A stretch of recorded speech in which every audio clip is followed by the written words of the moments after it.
Olá, boa noite a todos, amigos e amigas. Bem-vindos aqui a uma live especial da Fit Metal e da FETIM Bahia.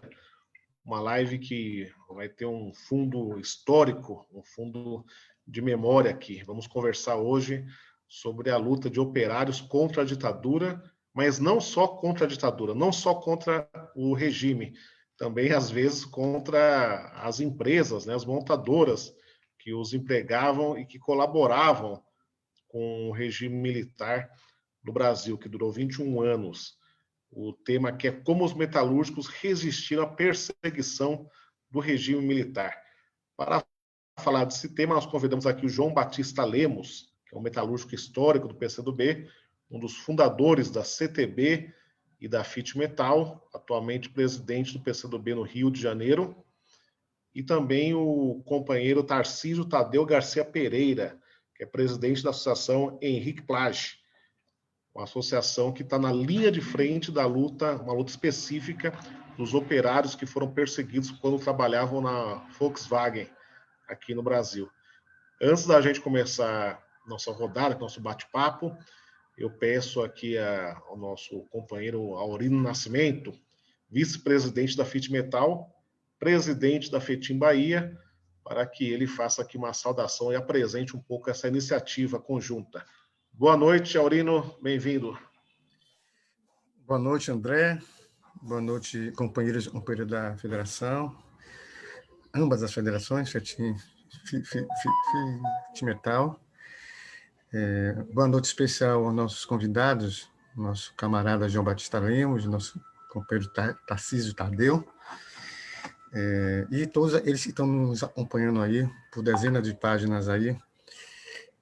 Eu diria assim, uma live história, um bate-papo, uma entrevista, como queiram, né, histórica, num momento que nós podemos fazer uma certa ponte, né, entre aquilo que vai ser hoje discutido, né, vivido, vivenciado, historiado, e foi a luta de resistência no processo aí da ditadura, trazendo esse debate para dentro dos metalúrgicos, para dentro da fábrica, né, para a perseguição que os operários tiveram e a resistência dos operários nesse processo de transformação.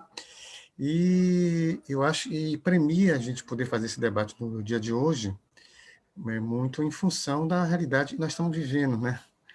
É um momento de um fascismo em curso, em função de um presidente genocida, antidemocrático, persegue os trabalhadores, persegue os comunistas, e é importante a gente fazer efetivamente uma ponte. São momentos políticos diferentes, históricos diferentes, mas muito em sintonia da vida do nosso povo, do nosso país. Principalmente no momento como esse, nós temos mais de 550 mil mortos pela Covid, perdemos a guerra para a pandemia, e nós podemos colocar sobre o colo do presidente da República, o Bolsonaro, a responsabilidade de milhares de mortos que nós tivemos no país. Hoje, por exemplo, hoje perdi um companheiro da direção da Federação da Bahia, dos metalúrgicos, pela Covid. Um companheiro lá da base de Camaçari, companheiro da Ford.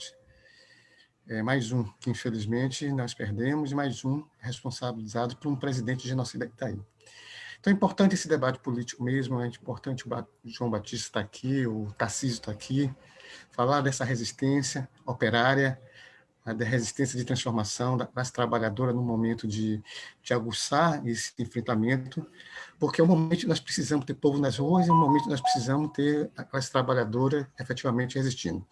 Batista, seja bem-vindo. Tarcísio, seja bem-vindo. FIT Metal, a FETIM. Hoje é um momento histórico para a gente, tá? E é um momento, acima de tudo, de muita aprendizagem. Um bom debate para todos nós. André. Obrigado, Aurino. Eu começo aqui perguntando para o Batista, para a gente contextualizar um pouco esse debate. Batista, todos nós assim conhecemos assim, a história das greves operárias no ABC, no final dos anos 70. Muita gente também conhece a história da greve de Contagem, de Osasco, que ocorreram uma década antes, em 68, mas existe um certo, digamos, uma história meio perdida, meio escondida, esquecida aí, sobre a resistência operária, sobre a luta nas fábricas, né? Lutas que ocorreram, às vezes, na fase mais dura do regime militar, né? Então, eu te peço, por favor, para introduzir um pouco o debate, contar como que era essa resistência, onde, por exemplo, havia trabalho de base, organização, quais forças conseguiam, mesmo sob essa grande repressão, conseguir mobilizar, né, reunir, fazer a luta contra a ditadura militar. Boa noite, bem-vindo à nossa live especial. Você precisa abrir seu áudio, Batista. Boa noite, gente. Um abraço a todos. Marcelão aí, velho guerreiro do ABC, da GM. Tarcísio, até hoje, ele mantém dentro do chão da fábrica, dentro da GM. Mas estou com o Tarcísio, nosso presidente da Associação Henri Plage. Até ele tem mais propriedade, inclusive, para colocar sobre a associação, porque eles iniciaram. Eu já vi um tempo, desde o Ministério Público, quando teve uma conversação no Ministério Público de São Paulo. Mas é importante essa pergunta, André, porque a história da classe trabalhadora, da classe operária, ela iniciou desde quando começou a haver a classe propriamente dita no Brasil, quando começou a desenvolver o capitalismo, sobretudo aí, no final do mandato de Getúlio, década de 50, que teve já um empreendimento grande de construção da infraestrutura no Brasil. A CSN, Petrobras, aí desde aí começou a haver lutas e a organização da classe trabalhadora, ainda antes, na Constituinte de 46, a greve geral de 17 é liderado pelos anarquistas. Então, a história é longa do movimento operário e da classe operária, não é? Então, ainda sempre respondia certo nível da organização do próprio trabalho, das empresas. Nem sempre foi os metalúrgicos pioneiros das lutas operárias. Nós tivemos aqui os setores dos têxteis, dos ferroviários, né? A São Bernardo mesmo teve um momento primeiro que era a produção de imóveis, né? Era importante.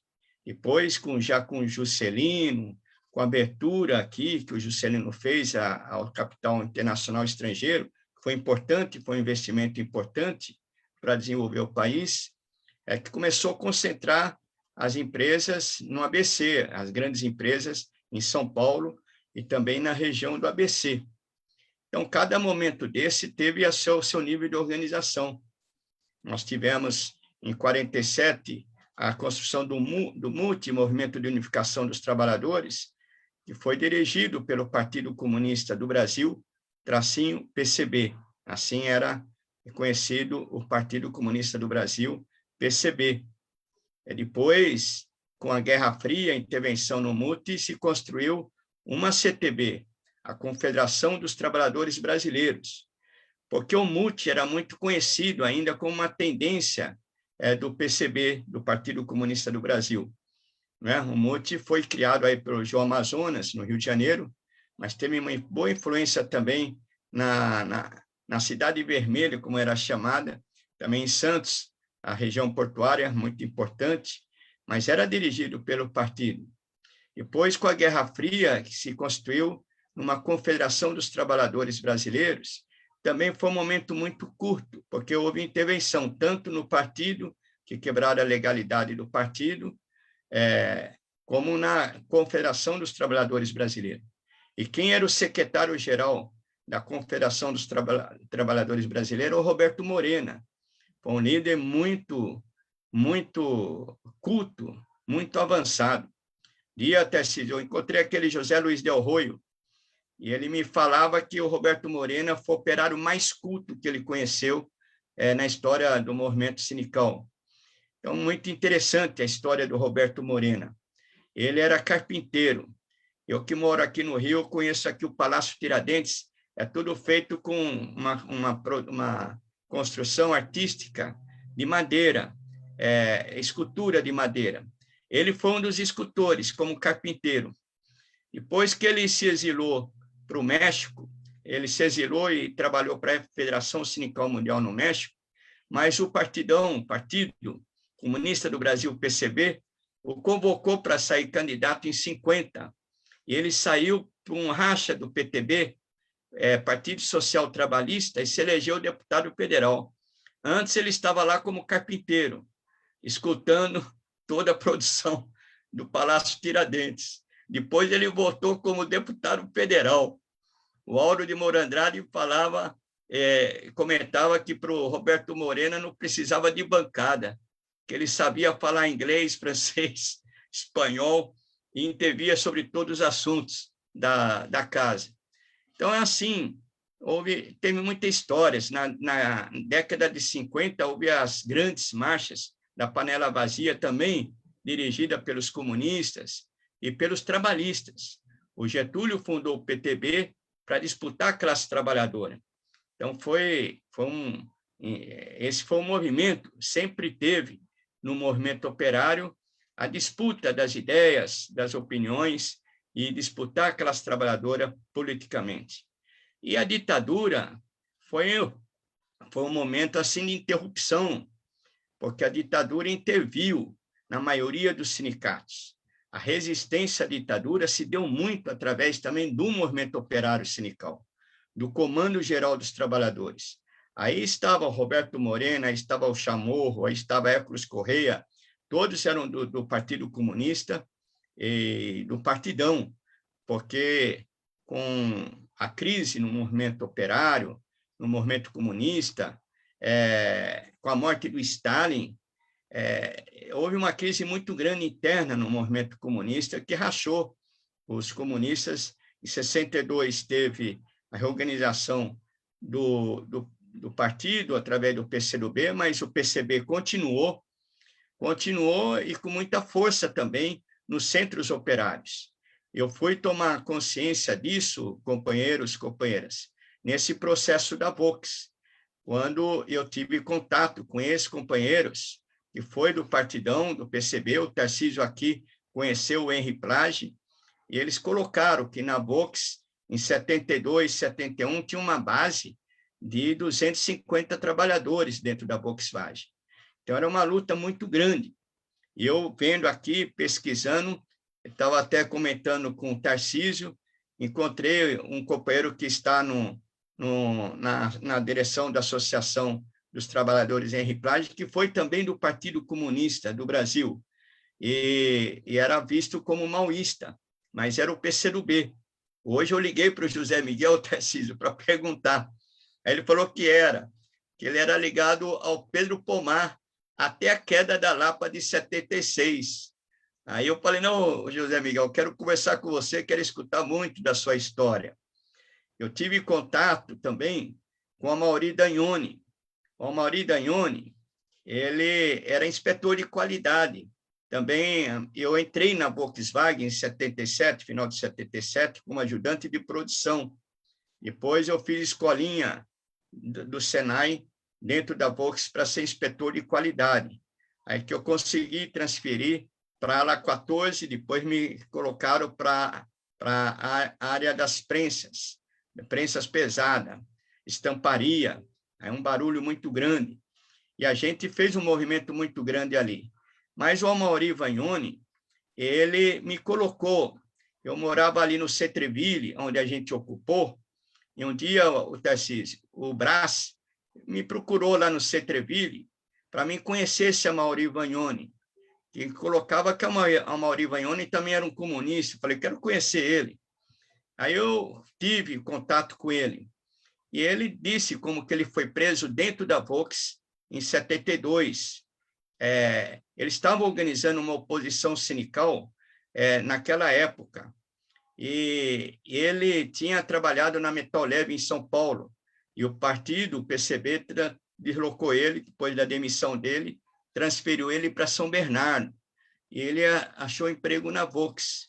E trabalhava lá, estava montando a oposição sindical, até que ele, depois das eleições, a oposição perdeu a eleição, o Lula compunha esse movimento de oposição, mas o Lula viu que era necessário entrar por dentro, e ele entrou por dentro, e foi eleito diretor do sindicato, depois presidente, e jogou um papel muito importante, talvez o maior papel que um indivíduo operário na história da classe trabalhadora jogou no Brasil, e está jogando o Lula. Então, ele enfrentou, naquela época, as multinacionais, enfrentou a ditadura e organizou as grandes greves. E o Amaury Vagnoni, ele me procurou em 2003, quando o Lula já tinha eleito a presidente da República. Aí ele me colocou que ele foi chamado no departamento pessoal e lá estava o DOPS. E o DOPS o prendeu, puseram uma algema nele, ele desceu para o setor e colocou: a luta continua, companheiros. Ele levantou bem alto com a mão algemada. E era um companheiro que era do PCB. Foi preso, torturado, de tudo quanto é tipo de tortura, e voltou. Quando ele acabou de fazer o depoimento para mim sobre essa luta em 72, ele colocou que continuava socialista e queria se filiar ao PCdoB. Aí a gente filiou ele ao PCdoB. Mas o Henri Plage foi um grande dirigente, o Tarcísio tem mais propriedade para falar do Henri Plage. Não é à toa que nós demos o nome da Associação dos Trabalhadores da Vox Henri Plage, porque ele foi preso também, foi torturado, perseguido, foi preso dentro da fábrica. E o Lúcio Belantani. O Lúcio Belantani, companheiros, eu conheci ele na oposição em São Paulo, como trabalhador da Ford. Eu fui ter contato com a vida dele dentro da Vox, da experiência dentro da Vox, foi na luta aí da Associação dos Vitimados da Vox. Foi muito importante. A gente perdeu, morreu, mas jogou um papel muito, muito grande. Nesse tempo, os trabalhadores soltaram o jornal chamado Macacão, Ferramenta, Unidade Operária, Voz Operária, tudo dentro da Vox. Foi uma luta muito grande nessa década de 70. Na década que a gente viveu, foi mais a década de 77, 79, final de 77 para 80, e foi a época das grandes greves. Aí eu posso colocar já a partir de uma segunda pergunta, para não alongar muito, a gente pode colocar mais a experiência minha propriamente dentro da Vox, dentro da Mercedes-Benz. Depois da Vox, eu consegui ainda arrumar emprego na Mercedes, depois ainda numa empresa de cabos elétricos, que foi a Commander, em Diadema. Mas eu coloco para vocês que a luta de classe ela continua muito firme e sempre vai continuar, enquanto houver classe, não é? O importante é que naquele momento de 77 a 80, se concentrou as grandes empresas no ABC. Ali teria melhores condições mesmo para surgir o movimento operário forte como surgiu. Então, foi fruto também da acumulação das contradições dentro da Vox, dentro de São Bernardo. Os trabalhadores na ditadura, além da perseguição muito grande, a atuação dentro da fábrica, a luta sindical, também viviam a superexploração do trabalho. Então, eram jornadas de trabalho de 10 horas, antes da Constituinte, era 48 horas, mas a média de jornada diária não era de 48 horas, de 54 horas semanais. Então, era a superexploração do trabalho. Essas grandes empresas recebiam incentivos para implantar no Brasil e sem nenhum retorno. O retorno teria que ser um emprego, teria que ser a valorização do trabalho, mas não era. Era a superexploração dos trabalhadores.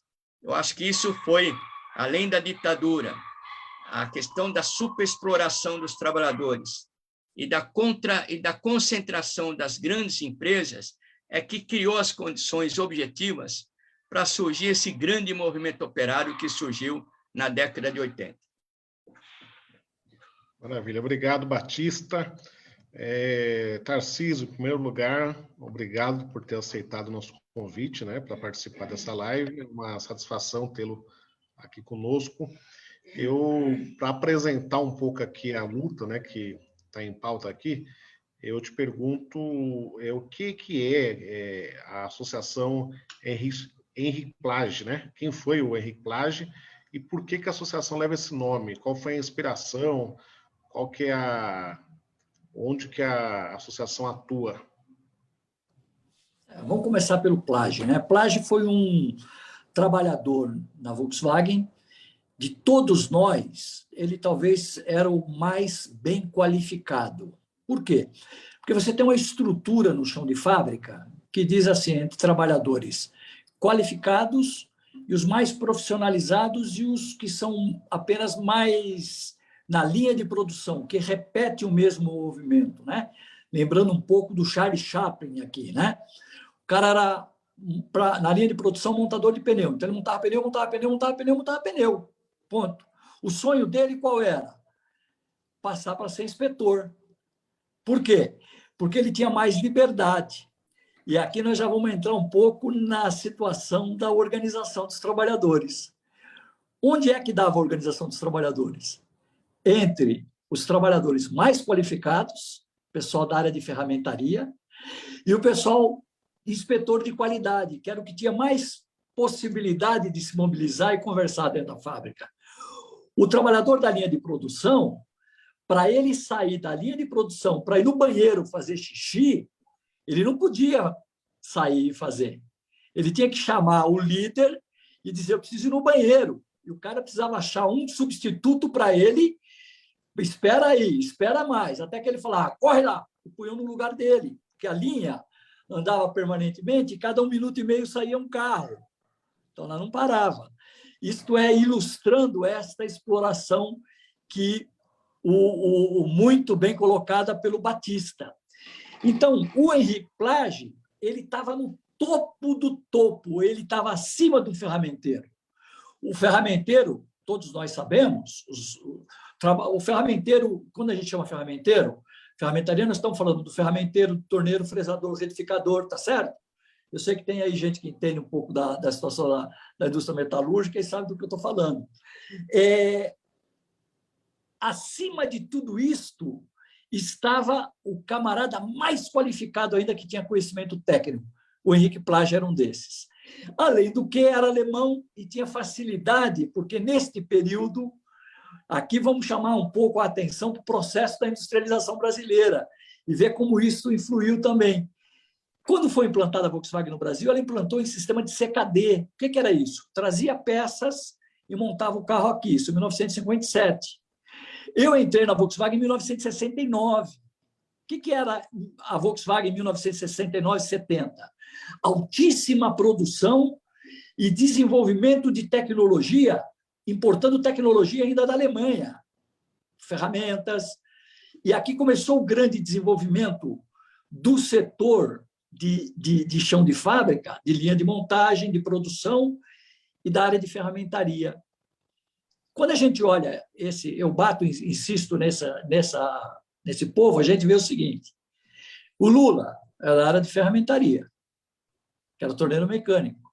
Se você olhar as diretorias do sindicato, você vai ver que estava muito mais esse pessoal numa área um pouco mais qualificada. Jair Meneghelli, ferramentaria. Se a gente for pegando, quase todos, Lúcio, ferramentaria. Se você for pegando, por que isso se dava?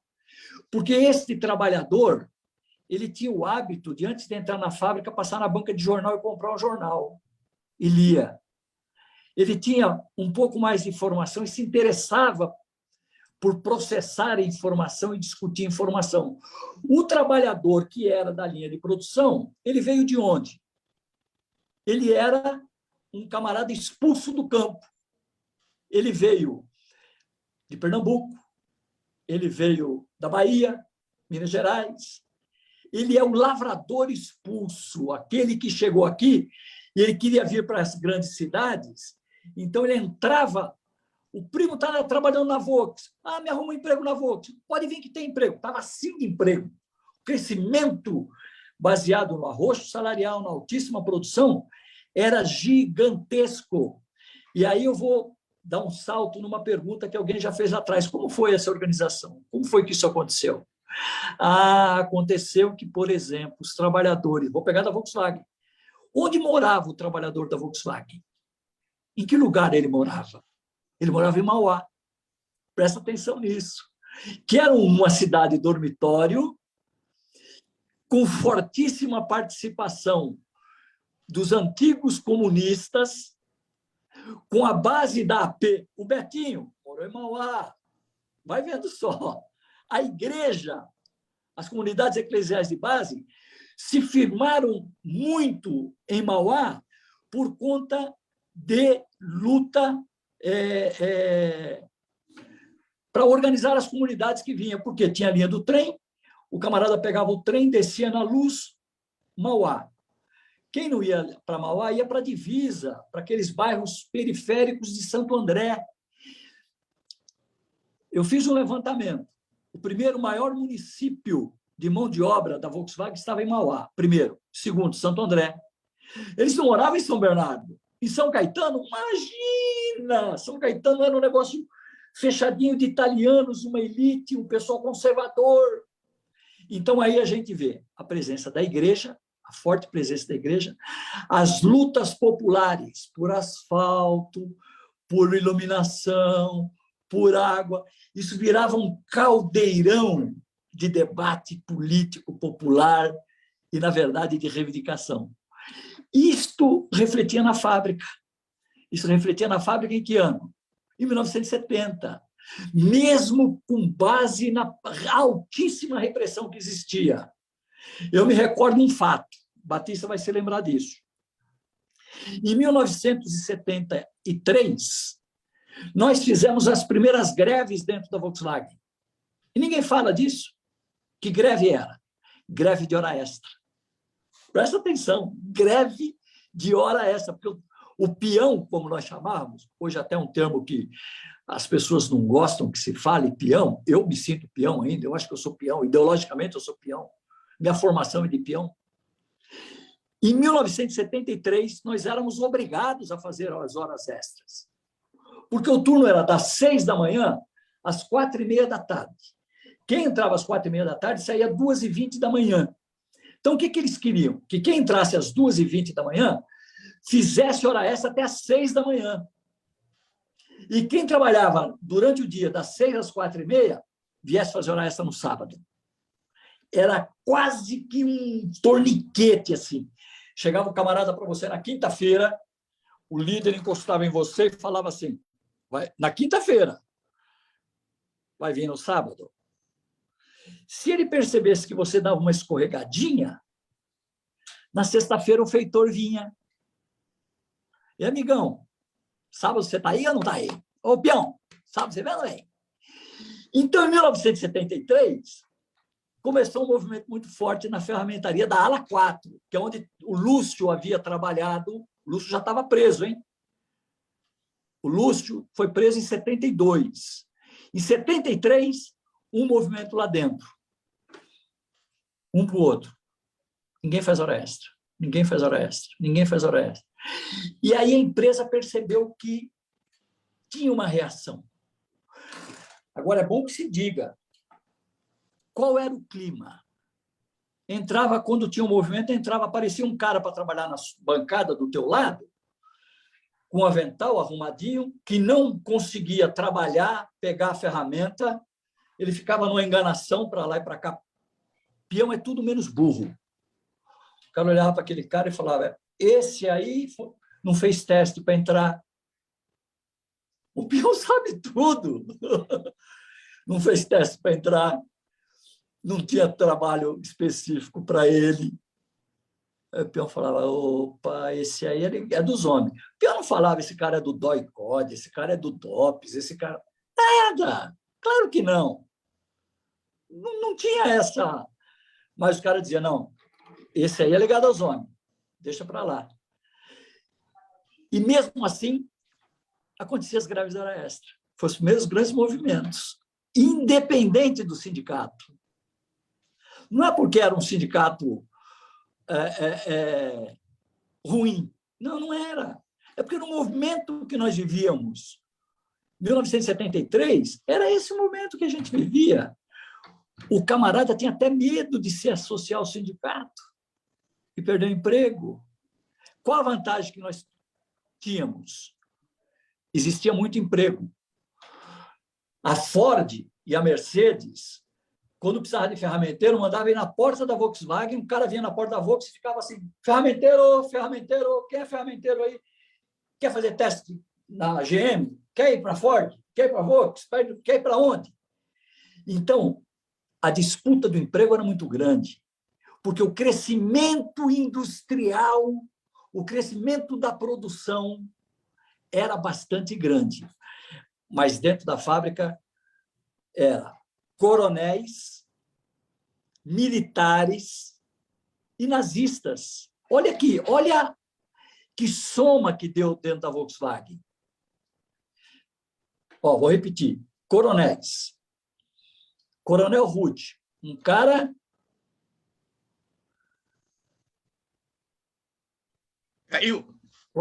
Caiu, não, entrou aqui. Caiu.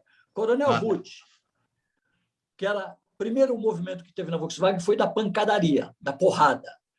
Tem uma base do PCB aqui dentro, tem uma base do PCB, uma besteira que aconteceu, etc. e tal, o jornal Voz Operária vazou, tentaram encartar a Voz Operária na revista Família Volkswagen.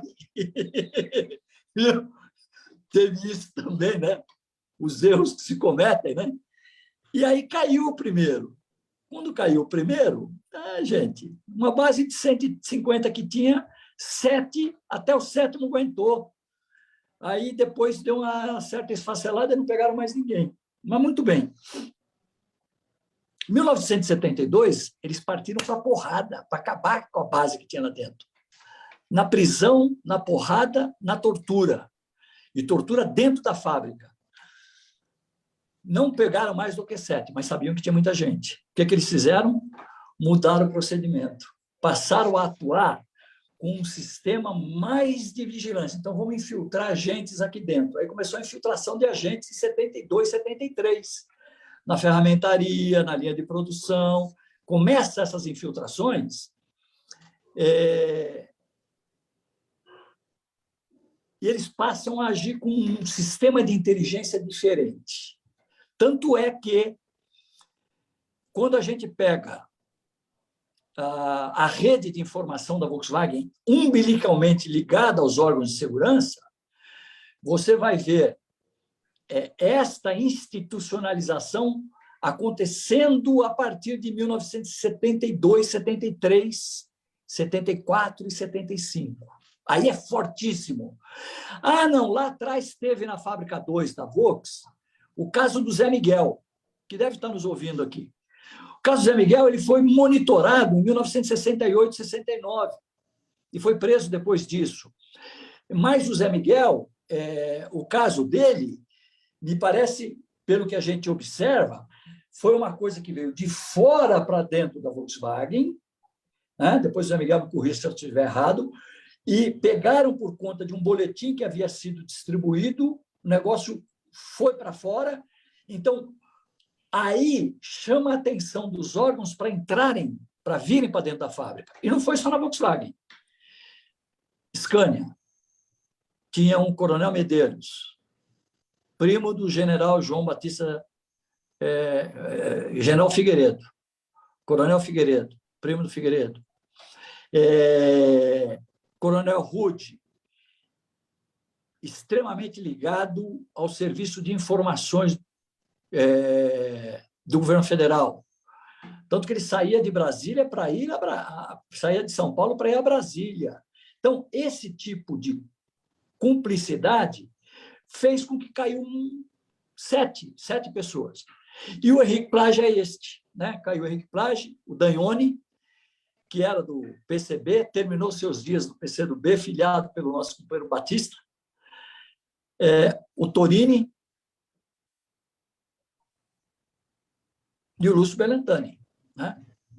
os 4 que nós temos no processo hoje. Além desses, teve mais uma mulher que está viva, não quer se manifestar e disse que não gostaria nem que o nome dela fosse ventilado, e mais 2 que desapareceram, né?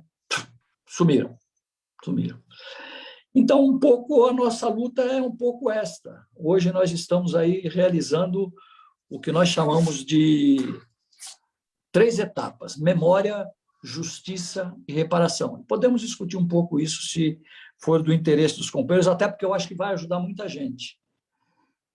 E aqui nós temos um divisor de águas. Quando nós falamos de memória, é contarmos e registrarmos a memória daqueles que lutaram e registrar estratégias, fatos, acertos e erros. Justiça é fazer justiça, porque esses são os nossos heróis, os heróis da classe trabalhadora.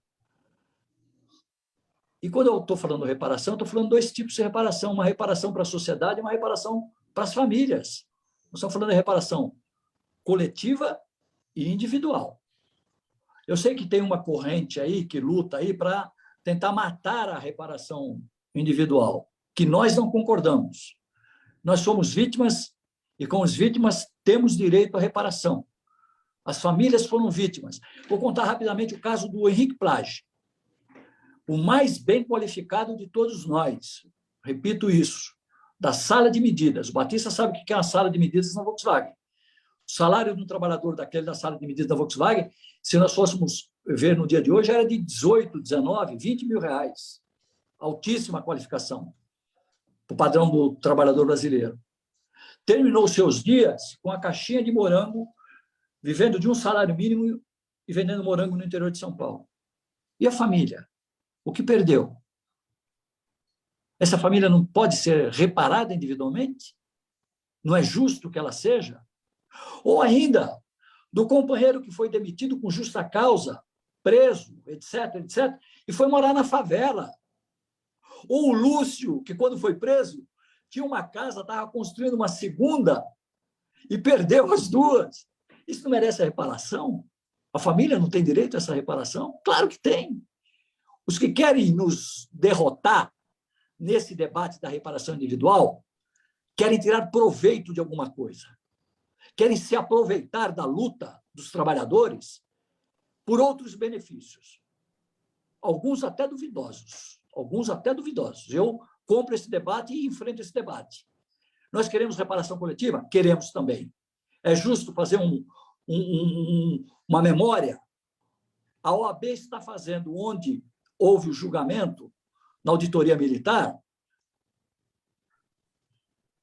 um museu que vai contar a história da luta, da resistência no Brasil. E lá haverá um local privilegiado para discutir a luta dos trabalhadores. Isso é reparação coletiva. Agora, é bom que nós façamos isso, porque eu sei que tem muita gente correndo atrás aí. Vocês estão falando da Fiat, trabalhadores da Fiat, vocês também têm direito à reparação coletiva e individual. Trabalhadores da Docas, vocês também têm direito à reparação coletiva e individual. Ford, Mercedes, Brastemp, Scania, e etc. Bancos, e daí por fora. Eu vou parar de falar, porque senão a gente não entra na linha do tema do jeito que vocês estão fazendo a pauta aí. Tá bom? Mas vai aqui um pouco da minha introdução aí. Foi importante que vocês 2 tenham feito essas falas que contextualizam, né, um pouco a situação para a gente entrar digamos, agora na parte da luta pela reparação, como você disse aqui, Tarcísio. Eu queria, nesse sentido, fazer uma pergunta para o Batista. A Comissão Nacional da Verdade, Batista, que encerrou os trabalhos em 2014, se não me engano, ela enumerou 53 empresas estrangeiras nacionais que colaboraram com o golpe de 64 ou com a ditadura mesmo, já no curso do regime, né? Algumas famosas, Johnson & Johnson, Esso, Pirelli, Texaco, Pfizer, a Souza Cruz, né? O Tarcísio citou aqui as montadoras, eu te pergunto assim, aparentemente nós temos um quadro generalizado de colaboração empresarial com o regime. Como que a gente faz uma reparação nesse contexto? o que pode ser pautado para a gente recuperar aí a memória, a verdade e fazer com que as vítimas, né, sejam devidamente reparadas? Olha, primeiro, é importante a gente compreender a conjuntura que nós nos encontramos e o contexto político que foi realizado esse acordo com a Associação dos Trabalhadores da Volks, os vitimados. Que nós vivemos numa conjuntura neofascista. Neofascista porque é um novo tipo de fascismo, não é o mesmo anterior, da nossa época, da guerra híbrida, da guerra cultural, ideológica, da dominação, do ultraneoliberalismo. Então, são questões que estão colocadas aí para dominar os trabalhadores, a classe trabalhadora, desconstruir a sua consciência de classe. E nós estamos vendo o que é o bolsonarismo hoje. O bolsonarismo, nessa semana passada, teve como embaixadora mais de extrema-direita da Alemanha, ligado ao neonazismo. É nesse quadro que nós estamos discutindo a reparação aos trabalhadores. Não é um quadro. Nós tivemos a vitória de Lula e Dilma, que constituiu a Comissão da Verdade. Então, ali estava um caminho muito bom. E o mesmo importante para a luta democrática e para resgatar a memória da luta da classe trabalhadora. Tarcísio colocou muito bem aí. Eu entrei no final de 77, em 78, o Lula não entrou em dissídio, foi para o pau, para a luta, e parou a Scania. No meu setor, parou, primeiro, na Volks, parou a ala 8, a ala da ferramentaria, porque eram os ferramenteiros que tinham e obtinham mais consciência de classe, a empresa dependia mais do trabalho dele, porque era um trabalho complexo. E para o cabra se formar ferramenteiro, era 8 anos, está aqui o Marcelo Toledo, não deixa enganar. Então, ele tinha mais condições de assumir até mesmo uma consciência de classe, e a empresa dependia mais dele. Como o Tarcísio falou, não era fácil achar ferramenteiros altamente profissionais para trabalhar. Já na linha de produção era fácil, então a contratação era pesada mesmo, nós que vinha do interior para trabalhar na linha de produção. Então, a formação de um ferramenteiro já é mais longa. Então, isso foi importante. E também a concentração das grandes empresas, dos centros vitais da luta de classe. Não é à toa que surge um Lula liderando todo esse movimento no ABC e surgem outras lideranças operárias. Em 68, também houve a greve de Contagem, houve a greve em Osasco. Em Osasco era o Ibrahim, era ligado mais um movimento lá, acho que era Vanguarda Popular Revolucionária, alguma coisa assim. Em Contagem era mais o pessoal da AP, o Tarcísio lembrou deles aqui em Mauá. Tarcísio, eu morei em Mauá, um setor que vinha do trabalho da igreja. Marcelo Toledo também, família dele tinha uma influência muito grande da AP. Então, era uma luta importante. Hoje, está tendo uma certa desconstrução da consciência da classe, tanto no ponto de vista da estrutura do trabalho, terceirização nas atividades fins, isso atinge o conceito, inclusive, de categoria, a precarização das relações de trabalho e a mudança do perfil. Quem hoje são os nossos ferramenteiros? São os engenheiros em mecatrônica? Quem são nessa revolução informacional? Como que está isso nas grandes empresas? O Marcelo pode dizer mais, a gente pode um dia ter um papo mais com o Marcelo e outros trabalhadores, aí o Marcelino, o próprio Aurino, que estão mais nativos aí, podem nos informar melhor. Mas naquele momento era isso mesmo. Aí o Lula era torneiro mecânico, o Meneghelli ferramenteiro, e assim era o pessoal que liderava as greves. Então, nesse momento da Comissão da Verdade, Primeiro, é importante a gente ter muito claro, essa ditadura foi também apoiada pelas multinacionais. Foram apoiadas. Aqui o Tarcísio dá exemplo concreto. O Rude, primeiro ele entrou como major, depois ele foi promovido a coronel já na reserva. Ele foi promovido como coronel. Dentro da Volks, que é a experiência maior, da Volks, era muito o número de polícias da segurança patrimonial, da segurança da empresa, para controlar os trabalhadores. Era enorme esse número de polícias da segurança, não era a polícia, né? Mas era da segurança da empresa, comandada pelo Major Rude, que era nazista, veio da Alemanha, a cultura dele era nazista. Depois, era a formação dele. Ele ficou de 69 a 92 dentro da Volks. 69 a 92. As relações dos instrumentos de inteligência da ditadura, da segurança, DOPS, OBAN, todas essas polícia política, elas se intercambiavam, se comunicavam, e até mesmo interempresas, com a ditadura, passando informações periodicamente para a ditadura pelos órgãos de segurança militar.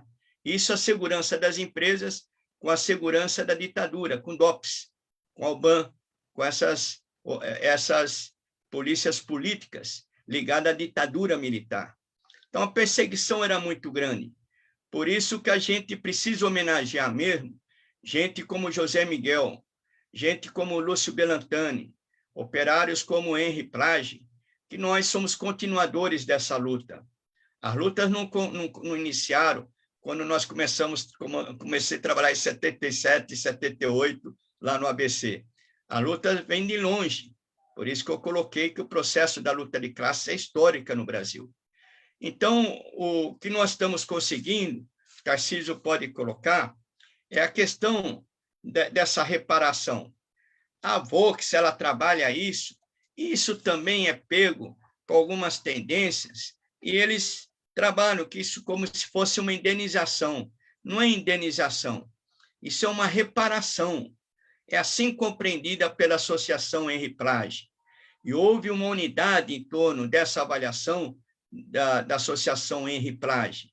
Através dessa conquista, nós vamos ter condições da reparação e também de a gente conseguir financiar um memorial da justiça, que é importante, da luta dos trabalhadores. Não um memorial do trabalho, como a gente queria antes, mas é a constituição de um centro de memória da luta por justiça. Por quê, companheiros? A memória não é só a memória dos trabalhadores, é da luta de classe e da luta democrática. A conquista desse acordo com a Volks, da reparação, foi uma conquista democrática, também com corte de classe, porque o golpe militar teve um corte de classe contra a classe trabalhadora. O medo maior deles, quando eles aplicaram o golpe em cima do Jean Goulart, que defendia a reforma de base e tudo isso, o medo que eles tinham era da classe trabalhadora. O medo que eles tinham é que aqui a classe trabalhadora poderia levar o Brasil à luta por uma sociedade socialista, uma sociedade mais avançada no país. Por isso foi o golpe. O golpe não foi à toa. O golpe teve um corte de classe muito grande.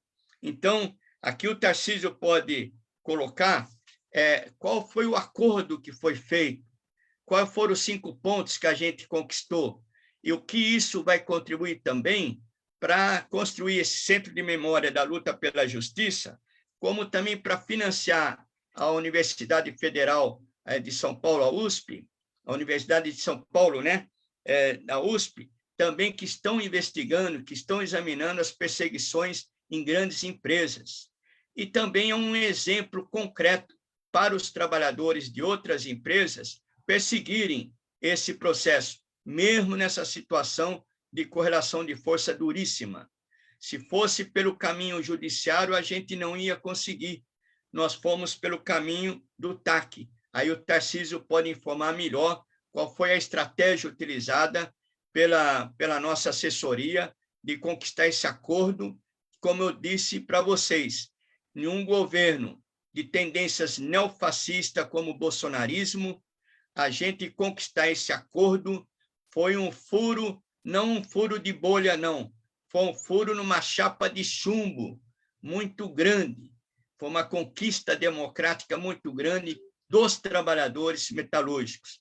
Na associação, companheiros, estão presentes os parentes do Lúcio Belantani, companheira, estão presentes a família do Henri Plage, está presente a família do Danhone, todos esse pessoal está presente, que vão receber reparação.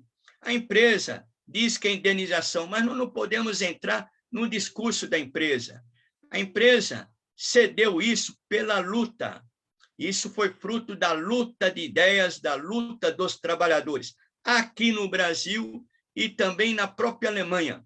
Eu fiquei sabendo, por exemplo, que existe uma comissão de fábrica mundial ligada à DGB, a IG Metal, que também influenciou e pressionou a Volks aqui no Brasil para que fosse investigado todas as perseguições, prisões que a Volks desenvolveu sobre os trabalhadores, sobre seus empregados aqui no Brasil.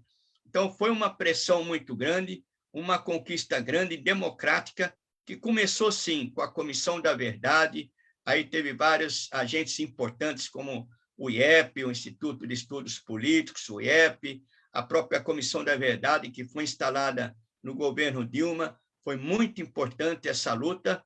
Agora, o sujeito principal dessa luta são os trabalhadores da Volks, que estão hoje organizados na Associação Henri Plage. Muito bem, eu passo aqui para o Tarcísio, eu vou só repetir um pouco, aí o Batista já antecipou um pouco a pergunta, é que graças à luta da associação, né, a Volks assinou esse acordo extrajudicial, o TAC é um termo de ajustamento de conduta, né, assinado também com Ministérios Públicos, Federal, Estadual e do Trabalho. Pelo que eu peguei aqui, o valor que a Volks vai repassar para os ex-funcionários que foram presos, perseguidos, torturados, é de 36,3 milhões de reais. Foi a primeira vez na história do Brasil que uma empresa concordou em reparar crimes da ditadura. E talvez o termo reparação seja exatamente, o termo indenização seja a costura para dar uma limpada aí uma lustrada na imagem aí da Volks. Então, Tarcísio, conte para nós um pouco, por favor, aí como é que surgiu a ideia do TAC, né? Como que foi a negociação e o que contém, quais são esses 5 pontos aí que foram acordados entre as partes? Veja, em primeiro lugar, nós precisamos render aqui uma série de homenagens a muita gente, mas destacar aqui 2 figuras que foram chave nesse processo. A primeira, o Ministério Público, né? Nós negociamos com 3 Ministérios Públicos: Ministério Público Federal, Ministério Público Estadual e Ministério Público do Trabalho, né? Esses 3 Ministérios Públicos, teve hora que nós vimos que a coisa ia azedar. A Volkswagen deixou a mesa de negociação pelo menos 2 ou 3 vezes, acho que 3 vezes, se não 4. Foi muita paciência, porque nós ficamos nesse processo por 6 para 7 anos. Não foi um negócio assim, do dia para a noite que saiu e está feito o TAC. O termo de ajustamento de conduta foi uma sugestão e um encaminhamento. Eu não sei se estão me ouvindo ou se caiu. Estamos ouvindo. Estão ouvindo. O termo de ajustamento de conduta foi um caminho encontrado pelo Ministério Público. A sugestão veio da parte do Ministério Público. Porque, como é uma coisa nova, não havia sido feito nada disso, era uma coisa completamente diferente, né? Nós queríamos encontrar um formato que pudesse dar essa finalização que nós temos. Então, o Ministério Público sugeriu que nós fizéssemos isso como um termo de ajustamento de conduta, em que a Volkswagen assinaria com o Ministério Público e a associação, que até então não existia, porque a primeira coisa que dizia é o seguinte: eu sei que tem algumas pessoas que são críticas com relação a nós termos fundado uma associação, talvez porque quisessem pegar um pouco o protagonismo disso, e a associação acabou assumindo esse protagonismo. A associação assinou com o Ministério Público do Trabalho um aditamento do TAC, né, promovido entre esses ministérios públicos. Então, eu quero fazer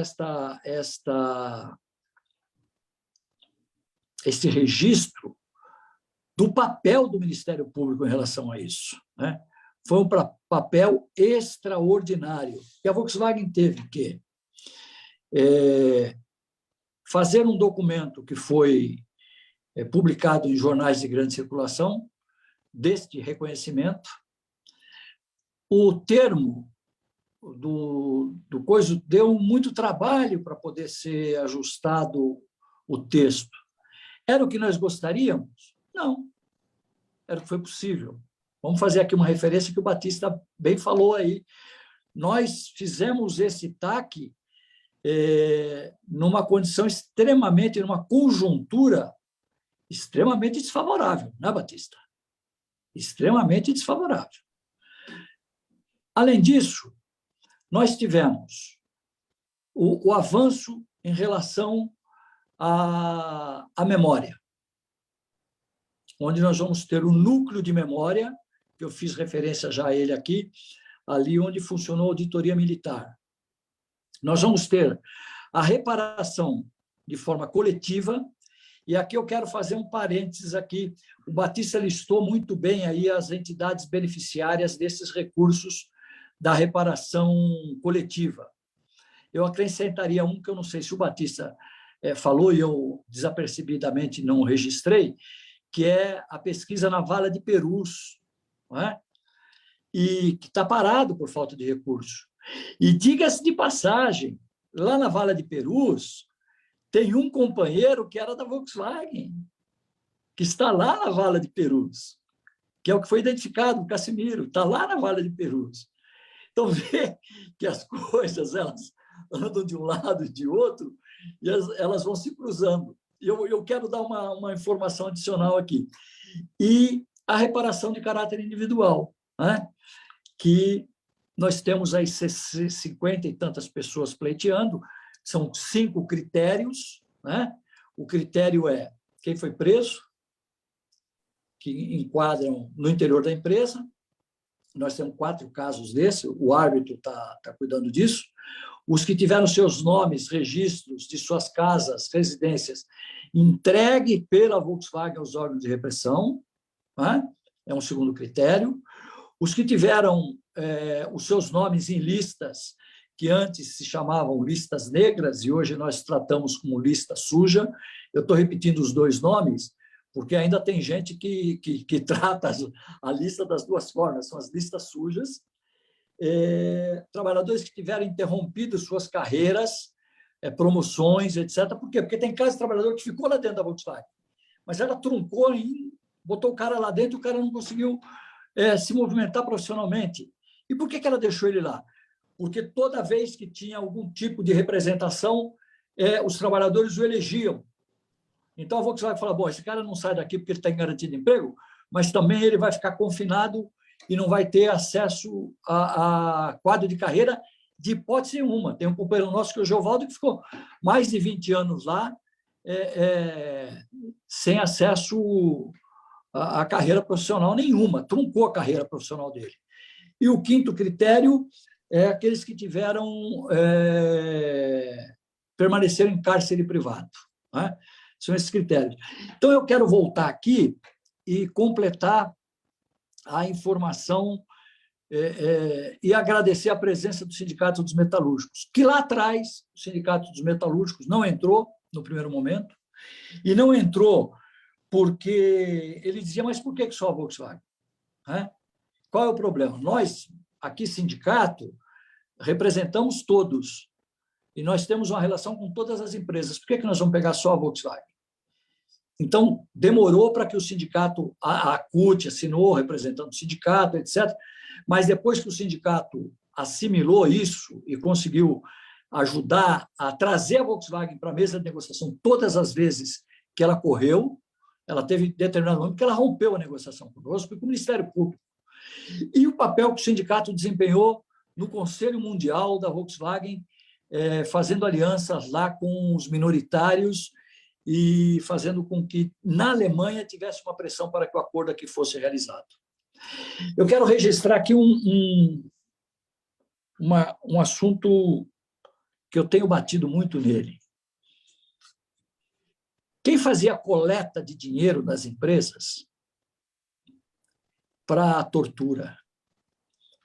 Todos nós sabemos do papel que significou na tortura o coronel Brilhante Ustra e o delegado Sérgio Paranhos Fleury, né? Para nós, isso aí tem outros, claro, tem tantos outros. Mas esses dois, sobretudo o Fleury,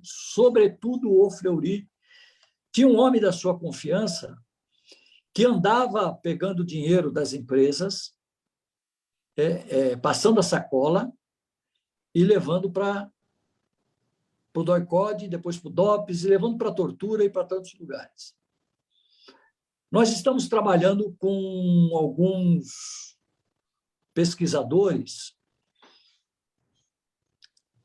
e sabemos da informação. Quem fazia este papel era o famoso juiz Lalau, aquele do fórum. Então, o crime, a corrupção e a tortura andaram de mão dada, juntas. Então, cabe aí um debate muito bom. Como foi que surgiu o Fleury? Surgiu o Fleury através do Esquadrão da Morte, todos nós sabemos. Fazia a guerra entre traficantes, protegia uns em detrimento de outros, matava um determinado que era... O que a gente vê acontecer das milícias hoje, o Fleury já praticava. Era um miliciano matando traficantes em detrimento de outros grupos interessados em controlar o tráfico. O Fleury fazia isso, né? Daí ele foi alçado para o Esquadrão da Morte, ele foi para a tortura, para o DOPS, para o DOI-CODE e por aí afora, né? Então, é o crime. A tortura e a corrupção se juntou, né? Então, meus amigos, um pouco é isso. E essas empresas, o Batista fez uma referência de um assunto extremamente importante que a gente pode encontrar isso na Bahia, em Minas Gerais, em outros lugares. No eixo Rio-São Paulo, existiu uma organização chamada SECOSE, que até hoje ninguém consegue decifrar direitinho o que significa SECOSE. Eu tenho para mim uma tradução do que significa o SECOSE, que é Centro de Comunicação de Serviços Especiais. Eu fiz essa leitura de entendimento um pouco com a cabeça, como é que os caras avaliavam as coisas. A Volkswagen chegou a presidir o SECOSE em São José dos Campos, onde juntava a Embraer, empresas do Rio de Janeiro, empresas do Vale do Paraíba, empresas da Grande São Paulo, para trocar informações e dizer, olha, cuidado com o tal de João Batista Lemos, esse camarada aí, olha, não tem emprego para ele, hein? Cuidado com esse cara. E trocar informação de como é que eles deveriam de agir com relação aos trabalhadores e aos que surgiam contra o regime. Este SECOSE é uma página que precisa ser melhor entendida e interpretada por nós, né? Deixaram o rabo de fora. Essa que é a verdade. A Volkswagen deixou o rabo de fora. Diferente das empresas americanas. Só para terminar aqui a minha fala, aqui, e não ir muito longe, por que as empresas americanas não deixaram tanto rastro? Por quê? Porque as empresas americanas elas não operavam passando pelo DOPS, nem pelo DOI-CODE. Quem operava com as empresas americanas era o Departamento de Estado americano, aqui, a CIA. Eles só davam colaboração, dava as veraneios. Os caras querem alguma coisa nossa, dá lá 50 veraneios para eles distribuírem para prender preso político. Dá lá 50 veraneios. Dá combustível, dá manutenção, mas não deixa esses caras encostarem aqui. Vê se você vai achar nas empresas americanas os coronéis do Exército empregados. Difícil, porque quem operava era o Departamento de Estado americano. É diferente. Aí vale a pena a gente também examinar um pouco essa questão aí. Eu vou parar por aqui, Batista, senão nós vamos atravessar a noite e nós vamos atrapalhar a live que eles queriam fazer e, às vezes, a gente fala o que está fora da linha de argumentação aí, mas chame-nos a hora que precisar. Em qualquer lugar do Brasil, nós estaremos à disposição. A gente passou aqui de 1h e 10 minutos de live. Esse ponto que você citou, Tarcísio, acho que agora está mais até documentado, né? Do apoio da empresarial. Eu me lembro, eu fiz uma matéria a esse respeito. Já tinha informação do gasto, por exemplo, das reuniões para coletar a caixinha da Fiesp, né? Para o BAN. Mas quando houve a Comissão da Verdade aqui em São Paulo, descobriram papéis, documentos no Arquivo Público de São Paulo que mostrava que empresários da Fiesp iam até o DOPS. Então, não é só que o DOPS ia, o Alban ia atrás de financiamento. Havia uma parceria muito mais, digamos, intensa, né, mais forte. Vamos caminhar aqui para a parte final. Eu vou inverter aqui, vou fazer uma pergunta para o Tarcísio, uma para o Batista, para a gente encaminhar aqui para o encerramento da live. Tarcísio, quais são os próximos passos da luta? O que está no radar da associação para consolidar esse processo? Nós temos 2 etapas agora que dependem muito do árbitro. Nós contratamos um árbitro, que é um desembargador, um homem da área de direitos humanos, que pega toda a documentação e ele vai arbitrar o caso de cada um dos pretendentes à reparação, né? Ele fará esta reparação, esse relatório no mês de agosto. A associação vai efetuar o pagamento de acordo com o que o árbitro decidir, e temos 6 meses para que qualquer trabalhador da Volkswagen possa se reabilitar para a segunda fase. Entre a primeira e a segunda fase, nós já estamos começando a conversar com os trabalhadores da Mercedes, com os trabalhadores da Scania, com os trabalhadores da Ford, enfim, com os trabalhadores de tantas outras empresas.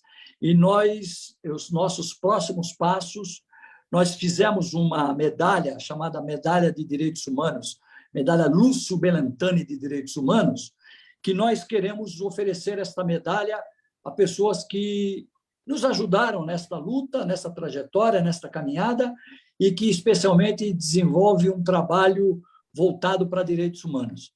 Porque nós entendemos que a nossa luta ela é uma luta baseada na democracia, nos direitos democráticos, no Estado de Direito, e nós não teremos isso se não for uma luta permanente por direitos humanos.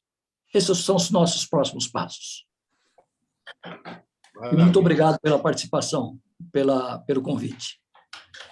Batista, o que a gente pode interpretar aí como lições dessa história, o que essas experiências deixam aí de aprendizado para os trabalhadores, militantes, os sindicalistas de hoje, para a sociedade em geral?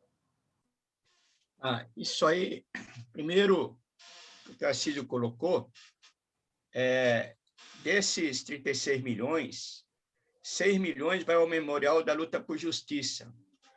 Eu penso, Tarcísio, a gente ter um protagonismo na construção, no reforço desse memorial para dar o nosso corte dos trabalhadores.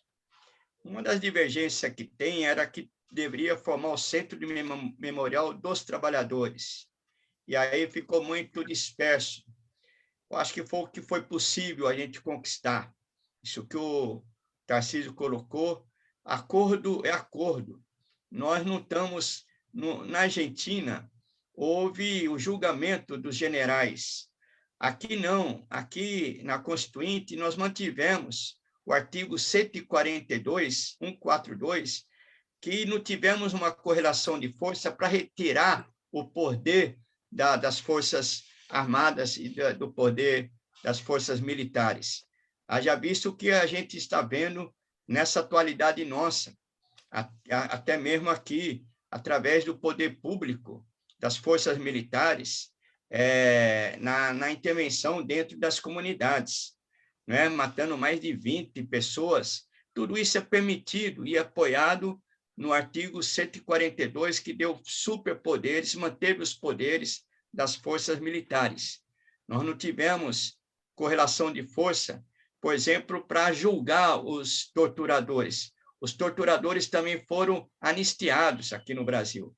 Essa foi a saída que teve democrática, que correspondeu a um nível de correlação de força e da luta de classes no Brasil. Mas nós não julgamos ainda os generais, os crimes que eles cometeram contra o povo e contra a nação. Eles tinham que fazer autocrítica do que foi cometido durante esses anos da ditadura, de 64 a 85. Então, essa é uma questão concreta. A gente acompanhar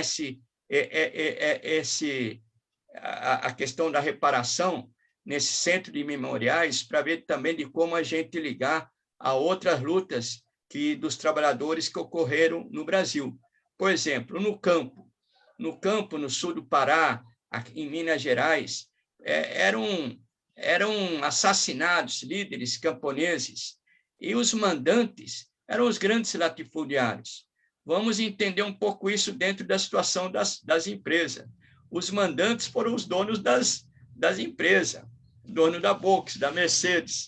O que vai acontecer com esse pessoal? Claro que a gente precisa das empresas para distribuir, para desenvolver o Brasil, a economia, mas tem que estar sob o controle do Estado. O exemplo da China para nós é muito grande.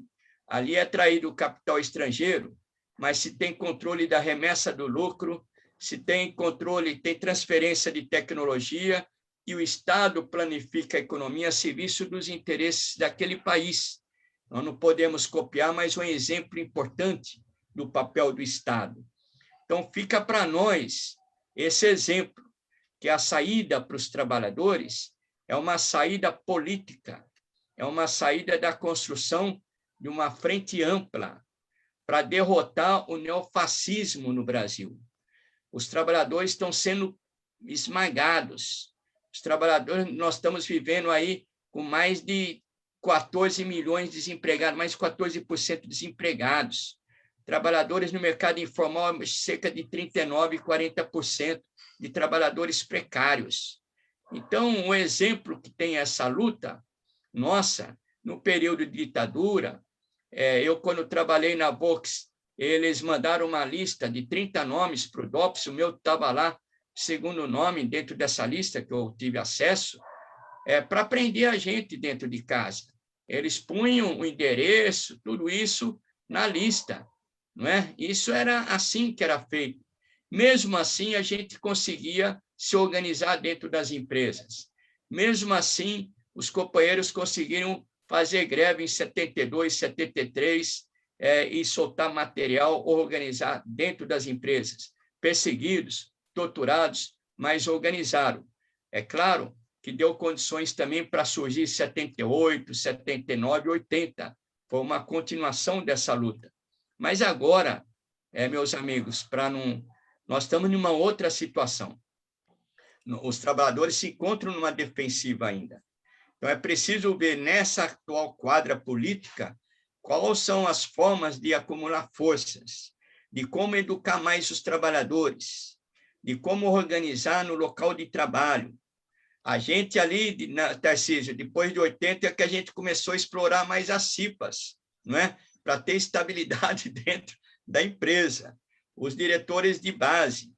E agora também tem esse instrumento.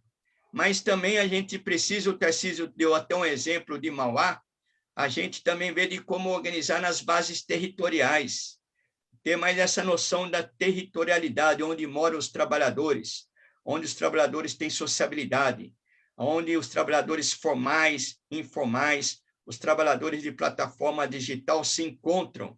E aí é importante ver de como também pode se organizar por aí, porque é por aí também que se cria a sociabilidade e pode surgir a consciência de classe mais avançada.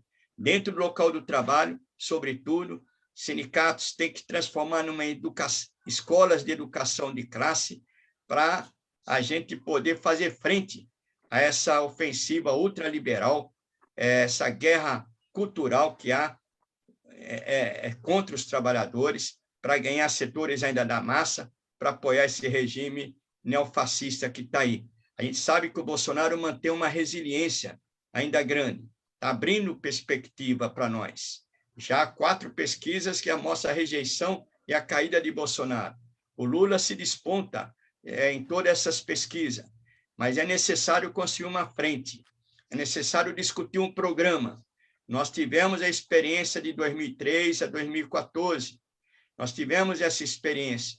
Então, tem que tirar fruto dessa experiência, ver o que nós erramos, o que nós acertamos, para a gente poder construir novos rumos políticos para esse país, em torno de um programa alternativo ao ultraneoliberalismo no país. Tarcísio colocou, a Vox trabalhou com uma mentalidade neocolonialista aqui no Brasil, como se fosse uma colônia. Nós não somos isso, nós temos que lutar pela soberania nacional, pela nossa independência nacional, lutar também por um novo regime, claro, mais igualitário, que é a luta pelo socialismo. Então, companheiros, são experiências importantes. Eu acho que a gente deve pegar essa experiência da Associação Henri Plage, ver de como a FIT-Metal se articular com a federação ligada aí aos metalúrgicos da CUT, para estar unido na ação, na luta, que isso é importante, porque as empresas aí estão colocadas aí, Caxias do Sul, Bahia, Rio de Janeiro, aqui nós estamos aqui no Sindicato Metalúrgico do Rio, aqui eu vejo o companheiro o Boiú, aqui a Ereni, lá de Caxias, eu vi o Assis entrando aí na reunião também, que foi presidente do sindicato. Eu acho que a gente tem que unir a classe trabalhadora. Nós temos que unir a classe.